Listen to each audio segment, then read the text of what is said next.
Hello guys, മറ്റൊരു വീഡിയോയിലേക്ക് സ്വാഗതം. ഇത് നമ്മളിവിടെ പറയാൻ പോകുന്നത് BSA ഗോൾഡ് സ്റ്റാർ 650യും BMW തമ്മിൽ ഒരു ബന്ധമുണ്ട്. എന്തെന്ന് വെച്ചാൽ BMW ഫണ്ടൂറോ 650 എന്നൊരു വാഹനമുണ്ട്. അതിലുപയോഗിച്ച സെയിം എഞ്ചിനാണ് BSA ഗോൾഡ് സ്റ്റാർ 650യിലും ഉപയോഗിച്ചേക്കുന്നത്. അപ്പോൾ മഹീന്ദ്ര ലെജൻസ് ഈയിടെ ഇറക്കിയ വണ്ടിയാണ് BSA ഗോൾഡ് സ്റ്റാർ 650. അപ്പോൾ ജാവ SD ഇതിൻ്റെയൊക്കെ എൻജിൻ്റെ ലൈഫ് കുറച്ച് കുറവാണ്.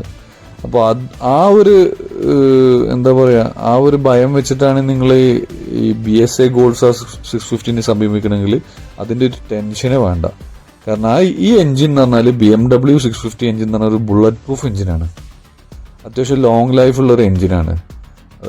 ഒരു 1 lakh കിലോമീറ്ററൊക്കെ വളരെ സിമ്പിളായിട്ട് ഓടാൻ കഴിയുന്നൊരു എൻജിനാണ് ഈ ഫണ്ടൂറോ BMWന്റെ F650 എഞ്ചിനാണ്. ഈ സെയിം എഞ്ചിനാണ് BSA ഗോൾഡ് സ്റ്റാർ 650യിൽ മഹീന്ദ്ര ക്ലാസിക് ലെജൻസ് എന്ന് പറഞ്ഞ ബ്രാൻഡ് ഉപയോഗിച്ചേക്കുന്നത്. അപ്പോൾ ലൈഫുണ്ട്, പിന്നെ ഇതിൽ വേറെ ഡിസൈൻ ചേഞ്ചസ് ഒന്നും വരുത്തിയിട്ടില്ല മഹീന്ദ്ര. ആ സെയിം ഡിസൈനിൽ ഇവർ ടൂണിങ് BS6ന് വേണ്ടിയിട്ടുള്ള ചെറിയ ചേഞ്ചസ് വരുത്തുന്നല്ലാതെ വേറൊന്നും ചെയ്തിട്ടില്ല. അപ്പോൾ നല്ല ലൈഫുള്ള എഞ്ചിനാണ്, ധൈര്യമായിട്ട് എടുക്കാൻ പറ്റുന്ന ഒരു വാഹനമാണ് BSA ഗോൾഡ് സ്റ്റാർ 650.